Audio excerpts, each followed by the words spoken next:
은혜 받으세요.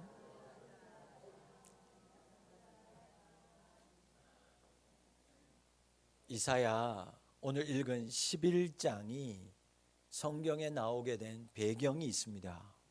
이사야 11장이 성경에 등장한 이유는 기원전 735년에 시리아와 이스라엘 에브라임 사이에 전쟁이 일어납니다. 그리고 한 2, 30년이 지난 기원전 701년에 강대국인 아수르가 이제 이 남유다를 침공하는 전쟁의 사건이 일어납니다.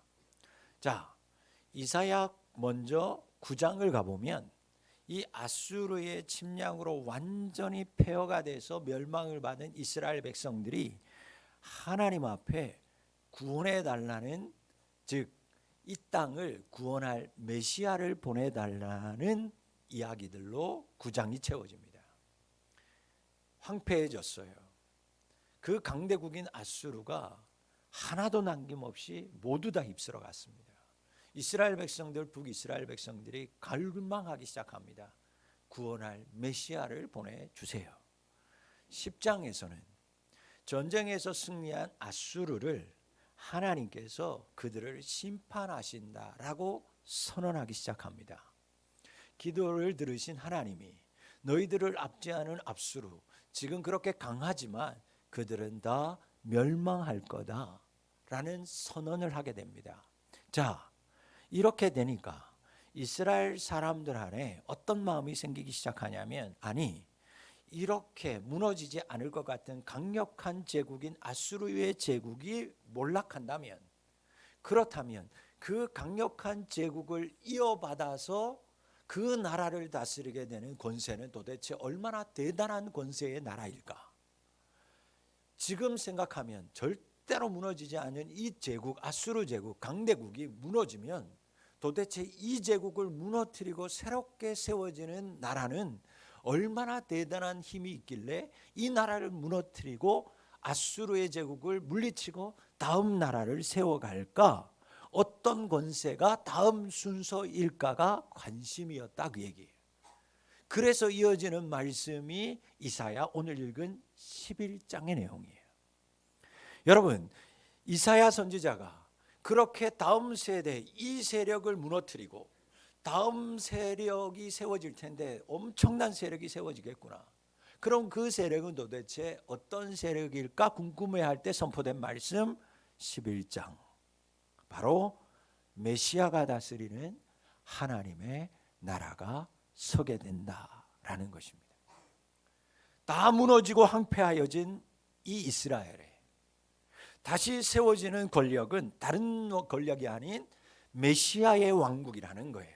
그래서 이사야 11장은 강력했던 세속의 나라 아수르의 제국이 몰락하고 그 몰락한 남겨진 그 자리에 하나님이 채우시는 하나님의 나라가 이제 세워질 것이다 라는 것을 선포하는 내용으로 채워져 있습니다.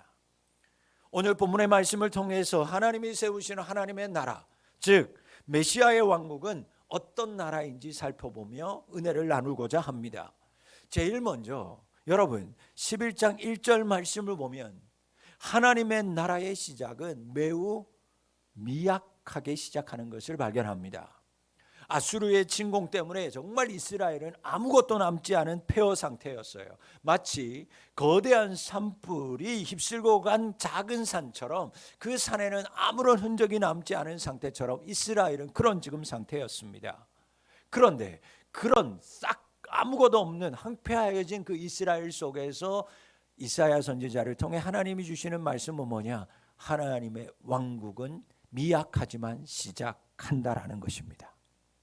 여러분, 이사야 선지자를 통해서 말씀하시는 하나님의 왕국은 아수르의 왕국과는 비교할 수도 없는, 이스라엘 사람들에게는 이제서는 꿈에서도 만날 수 없고 그리워하던 다윗 왕국과 같은 나라를 하나님이 세우시겠다라고 선언합니다.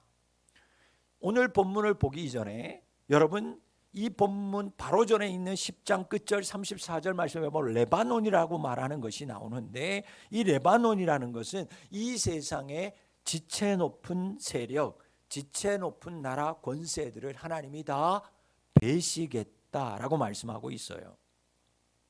자, 10장 33절 34절 말씀을 한번 먼저 합독해 보도록 하겠습니다. 시작. 보라, 주 만군의 여호와께서 혁혁한 위력으로 그 가지를 꺾으시리니 그 장대한 자가 찍힐 것이요 그 높은 자가 낮아질 것이요 새로 그 빽빽한 숲을 베시리니 레바논이 권능 있는 자에게 빼임을. 하나님이 앞서서 세상의 권세와 권력을 가진 그 대단한 빽빽한 숲과 같이 무너지지 않을 것 같은 권세를 하나님이 힘으로 다 베시겠다, 심판하시겠다라는 거예요. 그렇다면 하나님이 심판하셨으니까 그 나라는 아무것도 없는 거예요. 다 베셨으니까 항무지나 다름없어요. 그때 바로 이어지는 말씀 11장 1절 말씀입니다. 합독합니다. 시작. 이새의 줄기에서 한 싹이 나며 그 뿌리에서 한 가지가 나서 결실할 것이요. 아멘. 여러분, 이 말씀은 하나님이 이스라엘 백성들에게 열어주시는 새로운 미래의 말씀이에요. 여러분, 배임을 당하여서 아무것도 없는 그 황량한 그곳에서 하나님이 완전한 다른 나라를 시작하신다라고 하는 예언의 말씀입니다. 그 완전한 새로운 나라가 어디에서부터 시작되는가 놀랍게도 이새의 줄기, 그 뿌리에서 시작된다라는 거죠. 여러분, 이새의 줄기는 다 잘려나가고 파괴의 직전이었던 다윗 왕조의 인물입니다. 이스라엘 백성들에게는 최고의 전성기 다윗 왕조, 그것도 다윗 나라. 그런데 이렇게 황폐한 곳에서 시작되는 나라가 바로 그렇게 꿈에서나 그리던 다윗 왕조의 사람이 나타나서 이 나라를 다스릴 것이라는 겁니다. 이새 누구예요? 다윗의 아버지입니다. 지금 하나님은 이 같은 상황 속에서 다윗이 처음 이스라엘 역사의 무대에 등장했을 때와 같이 메시아도 한 작은 가지와 같은 자로 작은 싹과 같은 여린 사람의 모습으로 이 땅 가운데 나타나고 등장하게 될 거라고 예언하고 있는 거예요. 그래서 그 말씀처럼 예수님께서 어린 양의 모습으로, 어린 아이의 모습으로, 그것도 구유의 연약한 모습으로 이 땅에 오신 거예요. 그러나 여러분, 놀랍게도 이렇게 미미하게 시작된 이 가지와 싹이 2절 말씀에 보니까 지혜와 총명의 신이요 모략과 재능의 신이요 지식과 여호와의 경외하는 영, 즉 성령의 기름 부으심이 그분에게 강력하게 임하니까 그분이 강력한 힘을 가지고 그 나라를 다스리신다라는 거예요. 여러분, 그 가지에서 조그마한 싹이 하나 나왔는데 그 나무 그 그루터기에서 조그마한 작은 가지 하나, 씨 하나가 나왔는데 거기에 성령의 기름 부으심이 있다라는 건 이 사람이, 즉 나타날 메시아가 왕적 존재다라는 것을 알려주는 거예요. 왜? 그때 당시에는 왕, 제사장, 선지자들이 기름 부음 받았으니 이렇게 기름 부음 받은 사람이 너희들을 다스리는 왕이다라는 것을 암시하는 대목입니다. 자, 그러면 아무것도 없는 곳에서 이렇게 미미하게 시작된 이 나라에 하나님의 기름 부으심 성령이 임하니까 과연 이 나라가 어떤 나라로 바뀔까? 자, 바뀐 나라를 봅니다. 9절 말씀 다 같이 읽겠습니다. 시작. 내 거룩한 산 모든 곳에는 해됨도 없고 상함도 없을 것이며 이는 물이 바다를 덮음 같이 여호와를 아는 지식이 세상에 충만할 것임이니라. 여러분, 하나님의 산, 그 거룩한 나라가 이제 메시아가 다스리는 하나님의 나라가 어떻게 되었는가? 물이 바다를 덮는 것처럼 온 세상을 덮고도 남음이 있는 그런 대단한 나라가 되었다라는 것입니다. 그 작은 씨, 작은 가지에서 시작된 이 연약한 나라, 메시아가 다스리는 하나님의 나라가 온 세상을 충만하게, 온 세상을 압도하는 나라가 되어 있더라는 것입니다. 사랑하는 성도 여러분, 이것이 메시아이신 예수 그리스도께서 다스리시는 하나님의 나라인 줄 믿습니다. 마태복음 13장을 보면 예수님이 천국을 비유하면서 설명할 때 겨자씨 비유를 들어서 설명합니다. 농부가 씨를 뿌려요. 여러분 겨자씨 보셨는지 모르겠지만 그냥 여러분들 볼펜으로 점 하나 탁 찍으면 그 정도의 자그게 보이지도 않는 그 씨 겨자씨입니다. 농부가 그 겨자씨를 밭에다가 뿌리는데 제가 이번에 말씀에 다시 보니까 겨자씨의 양이 놀라울 정도입니다. 기가 막힐 정도입니다. 여러분 보이지도 않는 그 겨자씨를 농부가 밭에다가 뿌리는데 얼만큼 뿌리는가 보니까 하나를 뿌립니다. 한 줌도 없고 보이지도 않는 그 한 줌도 안 돼서 그 보이지도 않는 그 겨자씨 한 알을 밭에다가 뿌려요. 그런데 이 한 알이 농부의 정성 때문에 자라나기 시작하더니 풀보다 커지더라는 거예요. 번져가더라는 거예요. 그러더니 새들이 날라와 그곳에다가 집을 짓고 살 정도로 풍성해졌더라. 그것이 천국 하나님의 나라다라고 예수님께서 비유로 말씀하시더라는 거예요. 여러분, 예수님이 다스리시는 하나님의 나라 작게 시작하는 거예요. 미미하게 시작하는 겁니다. 그러나 약하고 연약하지만 그 위에 성령이 임하면 기름 부으심의 역사가 있으면 감당할 수 없을 정도로 강하여지고 풍성해지는 줄 믿습니다. 저 산골짜기에서 쪼르르 흐르는 그 물이 결국에는 시내를 이루고 강을 이루고 바다를 덮는 것과 같이 하나님의 그 믿음의 역사가 성령이 임하기만 하면 온 세상을 덮고도 남음이 있는 하나님의 나라로 번성하게 가게 되는 줄을 믿습니다. 그러므로 사랑하는 성도 여러분, 하나님의 나라를 꿈꾸는 사랑하는 성도 여러분, 여러분들이 다시 오실 하나님의 나라를 꿈꾸고 있다면 작다고 부족하다고 지금 나의 인생 보잘것없다고 낙심하면 안 되는 거예요. 아니 약하고 연약하고 실패한 것들에 대하여 오히려 자랑하고 감사할 수 있는 여러분들이 되어야 할 줄 믿습니다. 아무리 크고 강하여도 성령이 임하지 못하면 하나님의 나라를 꿈꾸지 못하는 사람들은 앞에서 말했던 것처럼 그렇게 빽빽하게 보일지라도 하나님 앞에서 다 배임을 당하여서 쓸모없는 나무가 되는 것밖에 없는 거예요. 여러분, 그러므로 우리는 하나님의 나라 작고 작지만 그렇게 시작하고 의지하고 성령에 붙들림 받을 때 점점 강성해지고 커져가는 나라가 되는구나, 그 믿음으로 살아간 우리 성도님들이 되어야 할 줄 믿습니다. 처음부터 강한 나라, 처음부터 큰 나라, 하나님의 나라는 아니었다라는 거예요. 여러분, 스스로가 너무 내 자신이 작아 보이고 세상 사람들에 비해서 동일한 친구들을 바라볼 때 나는 무엇하며 살았나 비교하면 참 초라해 보이지만 하나님의 나라를 꿈꾸고 사모하는 우리 성도님들이 되실 수 있기를 축원합니다.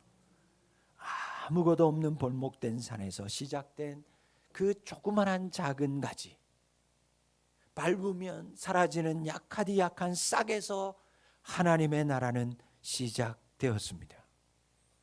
우리가 그 하나님의 나라를 꿈꾸고 사모하는 믿음의 사람이 되기만 하면 그 위에 하나님의 영이 임하는 줄 믿습니다. 그때 온 바다를 덮는 물과 같이 그 온 밭을 뒤덮는 한 알의 작은 겨자씨 같이 하나님이 여러분들을 하나님의 나라의 주역으로 세우시고 사용할 줄 믿습니다. 이순신 장군은 그 수많은 일본의 대적들 앞에서, 수군 앞에서도 그는 왕에게, 소신에게는 아직 몇 척이 있다고요? 12척이 남아 있다. 승산이 있다. 이것이면 나는 충분히 이길 수 있다라고 하는 확고한 믿음이 이순신 장군에게는 있었어요. 여러분, 우리는 그보다도, 아니 12척 배와도 비교할 수 없는, 보이지도 않는 한 알, 그것도 너무 작은 겨자씨 한 알. 그러나 그것이 아직 우리에게 있다는 것을 잊지 말아야 돼요. 여러분이 그 농부이신 하나님의 손에 들려진 겨자씨 한 알이라는 사실을 믿으시기를 바랍니다. 절대 농사에 실패하지 않는 전문가 농부이신 예수님 손에 들려진 한 알의 겨자씨, 내가 그러한 사람이라는 것을 기억하며 살아야 돼요. 예수님 손에 들려진 작은 한 알이라면 작으면 어떠합니까? 세상 사람들에게 보이지 아니하면 또 어떠합니까? 2025년 나름대로 열심히 살았지만 또 실패하고 약해져 있으면 또 어떠합니까? 예수님 손에 들려있는 한 알의 작은 겨자씨이면 되는 줄 믿습니다. 저는 제 스스로가 참 작아 보일 때, 나 왜 이거밖에 안 되나? 나 이거밖에 왜 목회 못하고 나 이거밖에 못할까? 자책할 때마다 하나님께 위로받는 찬송곡이 하나 있어요. 그것이 뭐냐? 이런 찬송곡이에요. 모래같이 작은 나 없다니 하시고, 바위같이 큰 팔로 나를 안아 주시네. 두 구절밖에 안 되는 모래같이 작은 나이지만 바위같이 큰 팔로 나를 안아주시네. 그 찬양을 할 때마다 위로를 얻게 됩니다. 여러분, 여러분이 스스로 그렇게 믿는 자가 되시기를 바라요. 예수님이 기르실 것을, 예수님이 다스리실 것을 연약하고 아프고 실패하는 자리에서도 믿으시면 되는 겁니다. 바위 같은 큰 팔로 나를 잡고 계시는 그 예수님을 보는 자 될 수 있기를 축복합니다. 하나님은 여러분의 가능성을 보는 게 아니에요. 여러분의 무언가를 보는 게 아니에요. 단 하나, 그 연약하고 부족하고 실패하는 그 자리에서도 예수님을 바라는가, 그 믿음을 보시는 줄 믿습니다. 그래서 그 믿음의 사람 여러분을 보이지도 않는, 세상 사람들이 인정하지도 않는 나를 하나님이 겨자씨로 택해서 예수님 손에 올리시는 거예요. 그리고 부르시는 거예요. 붙드셔서 키우시는 줄 믿습니다. 작고 초라해 보이는 나지만 하나님의 나라의 주역으로 여러분들을 품고 있고 기르시고 있음을 기억하고, 어떤 상황 속에서도 하나님의 나라를 꿈꾸고 사모하는, 가장 약하고 미약한 그곳에서도 하나님의 나라를 사모하는 믿음의 성도님들 될 수 있기를 축원합니다.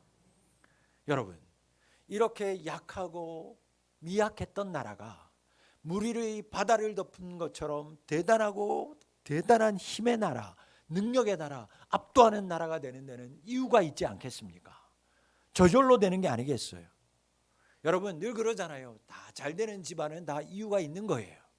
여러분, 그럼 이렇게 나약하고 연약하게 시작된 하나님의 나라가 어떻게 이렇게 성장했을까? 온 세상을 다스리는 그런 나라가 되었을까? 이유가 있지 않겠습니까? 바로 그 이유가 나타납니다. 그것이 바로 3절부터 5절에 나와요. 여러분, 메시아 되시는 그분이, 그분의 나라를 다스리시는데 그분이 어떻게 통치하는가? 남다르게 통치하시더라는 거예요. 여러분, 메시아이신 그 왕이 그 하나님의 나라를 통치하는데 통치 방법이 무언가? 예수님의 그 나라의 통치 철학 1번 3절에 나와 있어요. 3절 합독해 봅니다. 시작. 그가 여호와를 경외함으로 즐거움을 아멘. 거기까지 이거예요. 하나님이 주신 하나님의 나라를 예수님께서 미약하는데 그 미약한 속에서 어떻게 다스리는가 보니까 여호와를 경외하는 것을 즐거움으로 삼는 것을 그 나라의 통치 철학으로 삼았다라는 거예요. 메시아인 예수님이 여호와를 경외하는 것이 체질화되어 있더라는 거예요. 그래서 그 철학이 이루어지니까 그 나라는 3절 이하에 보니까 어떻게 다스려지는가? 다른 강대국처럼 그렇게 다스리지 않더라는 거예요. 다른 왕들은 눈에 보이는 대로 귀에 들리는 대로 심판하는데 그분은 그렇게 심판하지 않더라는 거예요. 왜? 여호와를 경외하는 것이 삶의 제일 기쁨이니까. 그래서 여러분, 다른 나라들은요, 가난한 사람들, 억울한 것들 왕의 눈에 귀에 들리지 않더라는 거예요. 세상의 나라들은 그래서 모순과 패단과 억울함이 끊이지 않아요. 왜? 힘 있는 사람의 말, 힘 있는 사람들의 행동만 왕이 보니까요. 그러니 공평과 정의가 무너지기 시작합니다. 그러나 메시아신 예수님, 하나님의 나라, 하나님을 경외함을 즐거움으로 삼고 살아가니까 어떻게 하는가? 가난한 사람, 약한 사람들의 송사, 심판을 외면하지 않으셨어요. 그러니 점점 그 미약한 나라가 공평과 정의의 나라로 세워가기 시작했어요. 그분의 나라가 그래서 제일 먼저 한 것이 뭔가? 악한 자들을 멸했어요. 세상의 유력한 자들, 악한 자들의 선동을 제일 먼저 멸하시더라는 것입니다. 약한 자들이 살아나기 시작했어요. 자, 그러면 그 강한 자들, 권세 있는 자들, 그 빽빽했던 무너지지 않을 것 같은 그 대단한 나무들을 예수님께서 말씀을 어떻게 무너지셨을까? 악한 자들을 심판하셨는데 도대체 어떻게 공평과 성실을 이루셨을까? 4절 하반절 말씀을 봅니다. 시작. 그의 입의 막대기로 세상을 치며 그의 입술의 기운으로 악인을 죽일 것이며 라고 말씀하시더라는 거예요. 자, 하나님의 나라의 백성을 사모하는 여러분, 예수님이 하나님의 나라를 다스리시는데 그래서 악한 자들을 멸하시는데 무엇으로 멸하시더냐? 말씀으로 멸하시더라는 거예요. 아멘이십니까? 예수님이 하나님의 말씀의 권능을 가지고 하나님의 나라를 다스리시기 시작합니다. 그래서 말씀으로 악을 물리치고 하나님 주신 말씀으로 세상을 치시기 시작하더라는 거예요. 광야에서 시험 받으신 예수님, 마귀의 시험을 물리칩니다. 오직 무엇으로만? 하나님의 말씀으로만 물리치셨어요. 여러분, 이것이 하나님의 나라를 다스리시는 예수님의 통치 원리더라는 거예요. 그래야 하나님이 가장 기뻐하시는 것을 아니까. 여러분, 그렇다면 우리도 하나님의 나라의 백성, 하나님의 나라를 꿈꾸는 사람이라면 이 세상에서 무엇으로 승부하여서 이길 수 있을까? 말씀밖에 없는 거예요. 여러분, 세상에 강한 사람들, 세상의 것들을 자랑하는 사람들과 우리는 충돌할 수밖에 없는 거예요. 세상의 악, 세상을 지배하고 있는 힘들이 있는데 그것들이 있는데 나는 그것들과 너무 잘 맞아. 와, 나는 세상의 힘들과 세상의 권력들과 나는 쿵짝이 너무너무 잘 맞아. 세상 말로 궁합이 너무 잘 맞아. 란다면 그런 사람들이 있다면 여러분, 그 사람은 신앙적으로 지금 뭔가 안에서 문제가 생긴 겁니다. 여러분, 우리는 세상의 권력과 세상의 악과 부대끼는 게 정상이에요. 세상에서 악이 설치고 있는데, 악이 번성하고 있는데 참지 못하는 것이 있다? 그 무언가가 여러분 속에서 세상에 악이 있는데 그 속에서 뭔가 부글부글 일어난다? 그게 정상인 것입니다. 여러분, 골리앗이 하나님을 업신여기고 있었어요. 그때 사울 왕도 장성하여서 군대에 들어간 어른들이 다 뭐하고 있었습니까? 침묵하고 있었습니다. 여러분, 그게 정상입니까? 여러분, 그건 정상이 아니에요. 그런데 갑자기 어디선가 어린아이 꼬마가 나타납니다. 하나님을 백성, 하나님의 이름을 모욕하는 소리를 듣고 형들 도시락 배달 왔다가 그가 그것을 던져놓고 돌멩이 5개를 주머니에 놓고 골리앗 앞으로 뛰어나갑니다.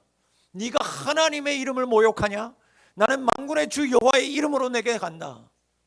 여러분, 그게 정상인 거예요.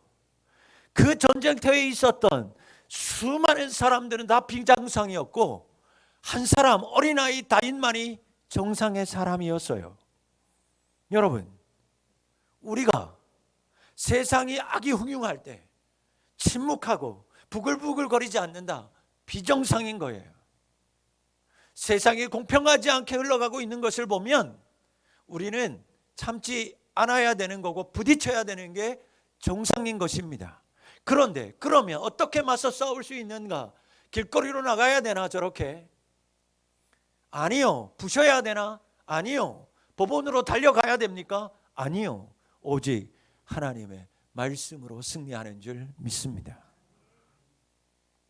자기의 것을 내세우는 자는, 자기의 힘을 가지고 세상과 충돌하는 사람은 정상이 아닌 거예요.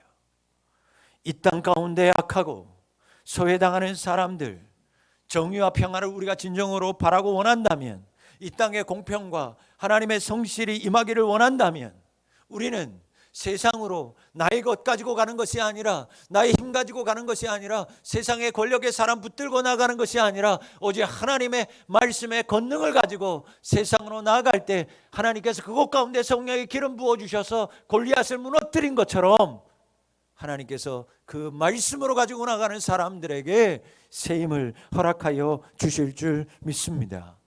우리는 세상과 맞서 싸워야 됩니다. 무엇으로? 오직 하나님의 말씀으로.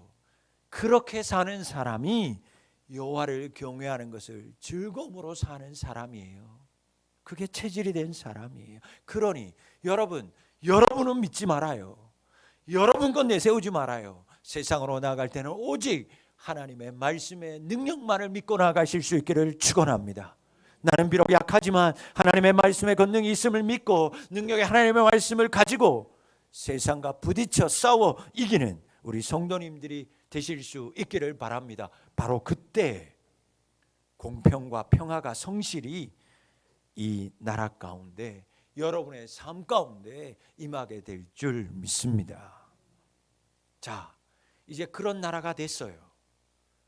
하나님이 다스리고 말씀으로 다스려서 악한 것을 다 제한 나라가 됐어요. 그런 나라, 어떤 나라일까? 하나님의 나라로 변한 나라는 어떻게 바뀌었는가? 말씀을 통해서 우리에게 자세하게 알려줍니다. 그 바뀐 나라의 모습이 6절부터 9절에 나와 있어요. 여러분들 너무너무 잘 아는 말씀이에요. 보니까 이리가 어린 양하고 표범이 어린 염소하고 송아지하고 사자하고 살찐 짐승과 어린아이가 함께 평화롭게 공존하는 모습이 그려져 있습니다. 7절 말씀에 보니까 초식동물인 소가 육식동물인 곰과 함께 먹어요. 심지어 육식하는, 피를 즐겨하는 사자가 소처럼 초식을 하는 모습으로 그려집니다. 8절에는 더 나가서 독사가 가득한 굴에서 갓 태어난 젖먹이 아이가 함께 놀이를 하고 있더라, 그 얘기입니다. 뱀하고 독사하고 어린아이가 숨바꼭질하고 그렇게 놀아가고 있더라는 거예요. 여러분, 그토록 힘을 앞세우고 힘으로 압제하던 그 땅의 주인이 바뀌고 그 주인이 통치하는 이념이 바뀌니까 이렇게 놀라운 평화로운 공동체로 탈바꿈하더라는 것입니다. 다 어린 양과 같이 되었어요. 순한 소와 같이 되었어요. 독사와 아이들이 같이 놀더라는 거예요. 제가 이 말씀을 준비하면서 큰 은혜를 받았어요. 여러분, 늘 알고 찬양하고 불렀던 그런 말씀인데 이 말씀을 다시 보면서 묵상하면서 놀라운 한 가지의 사실을 발견했어요. 어떻게 이게 가능할까? 도대체 어떻게 이게 가능할까? 아니, 하나님이 하시면 가능하긴 할 텐데 이런 공동체, 평화로운 공동체로 이렇게 변화되고 바뀌고 가능하게 되는 뭔가 방법, 비법이 있지 않을까? 그런데 보니까 비법이 방법이 그대로 있는 거예요. 여러분, 이 평화로운 공동체를 여러분들이 가만히 보세요. 변하는 게 있더라는 거예요. 바뀌는 것이 있더라는 겁니다. 무엇이 바뀌는가? 무엇이 변했는가? 보니까 다 힘있고 센 놈들이 변하더라는 거예요. 힘있는 놈들이, 센 것들이 변했어요. 여러분, 어린 양은 그대로였어요. 변하지 않았습니다. 변한 건 이리가 변했어요. 어린 염소는 변하지 않고 그대로인데 변한 건 뭡니까? 표범이 변했어요. 변한 건 송아지가 아니에요. 사자였습니다. 어린아이가 변한 게 아니었어요. 여러분, 뱀이 변한 거예요. 소가 변한 것이 아니라 고기를 먹던 사자가 변했어요. 강한 힘을 가진 곰이 변했어요. 암소가 변한 게 아니었어요. 젖먹이 아이는 그대로인데 독성을 가지고 있었던 그 악랄한 독사가 변한 거예요. 사랑하는 성도 여러분, 하나님의 나라는 이렇게 변하는 거예요. 하나님의 나라는 이렇게 변해지는 거예요.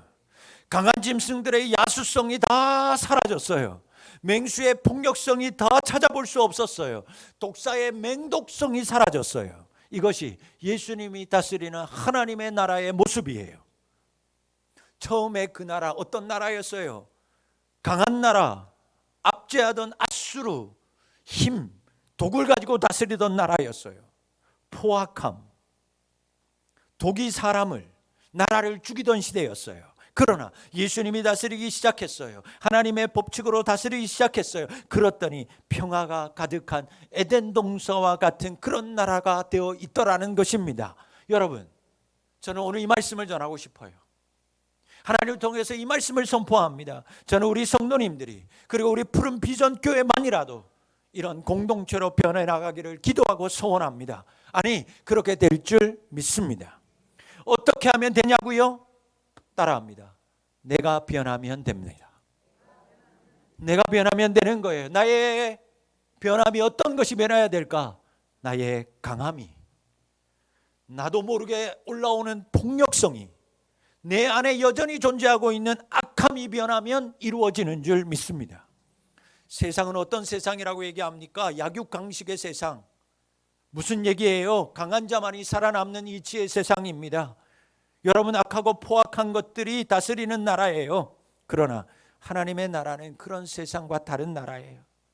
사랑하는 성도 여러분, 강한 자가 변해야 되는 거예요. 아멘 하세요. 강한 자가 변해야 돼요. 자기는 다 강하지 않다고 생각하는데 내가 보기엔 여러분들이 갑이에요. 교회에서 목사가 갑일까 성도가 갑일까? 보니까 그건 여러분들의 판단. 여러분, 나의 악함이 변해야 돼요. 포악함이 변해야 돼요. 그렇게 온순하고 온유하던 사람이 어느 순간에 술만 먹으면, 아니면 뭔가 욱하고 뭔가 전기에 찌직하고 뭔가가 탁 붙으면, 그렇게 온유하던 사람이 왜 그렇게 무서워지는지. 여러분, 저의 모습 속에 제 얘기하는 거예요. 야, 목사님의 가정 얼마나 평화로울까 막 그럴 때마다 제가 그러잖아요. 막 아닌데 나도 우리 애들 막 족치고 난리 나는데 한번 승질 나면 막. 그런데 여러분, 그 포악함이, 그 악함이, 그 강함이 변해야 그 가정 가운데 하나님의 나라가 임하는 거예요.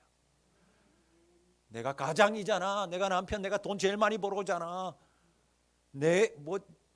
여자가 요즘 시대가 어디 남편이 어디 강아지 다음에 있는 남편 사순이가 어디 집에서 암탉이 울어야지 어디 남편이 울어. 막.